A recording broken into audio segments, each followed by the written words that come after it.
Hi, this is Jay Wilson, Game Director on Diablo 3. Today I'm going to tell you about a new feature we've added called Artisans.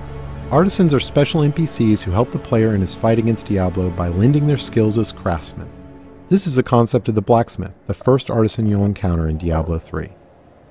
You don't start the game with access to artisans. You discover them on your journey through Sanctuary. The loyalty of these craftsmen is not given freely, it has to be earned. When you encounter them in the game, you'll have to gain their trust and loyalty by being the hero that we all know you are. Once you've gained their trust, they will follow you throughout your adventures, aiding you any way that they can.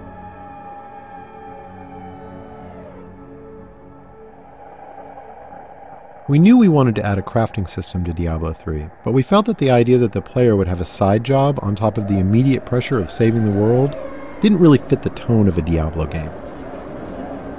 We also didn't want the player to have to spend a ton of time banging on an anvil when they should be out killing things. So instead, artisans will do the crafting for you. As you can see, the blacksmith has set up shop in New Tristram and is ready to help out. Artisans can act as a normal vendor, selling a variety of useful items and purchasing anything you don't want to keep in your bag. All artisans can also craft certain items, depending on the type of artisan. The blacksmith mostly focuses on weapons and some types of armor. On top of that, all artisans have special abilities unique to them. The blacksmith can repair items, but most importantly, he can add gem sockets to some item types that do not already have sockets, regardless of the quality of the item. In addition, all artisans have training options so you can upgrade them and talk options for that all-important gossip about what's happening in the world of Sanctuary. Let's talk about crafting first. Crafted items are meant to be an alternate way for the player to acquire items.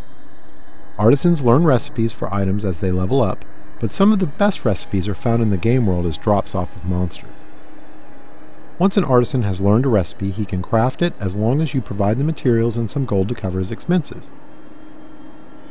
In keeping with Diablo tradition, we didn't want a crafting system that produced completely predictable items, so most items your artisan creates will have a series of set and random properties. Here we see a few items that have some set, but mostly random properties. These could be good for any class depending on what properties they produce.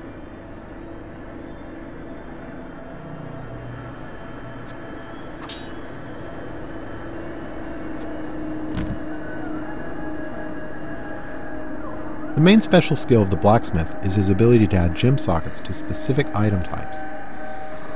This is regardless of quality of the item, so a rare or legendary weapon could have sockets added to it. This allows gems to be used to a much greater degree in Diablo 3 than the previous games.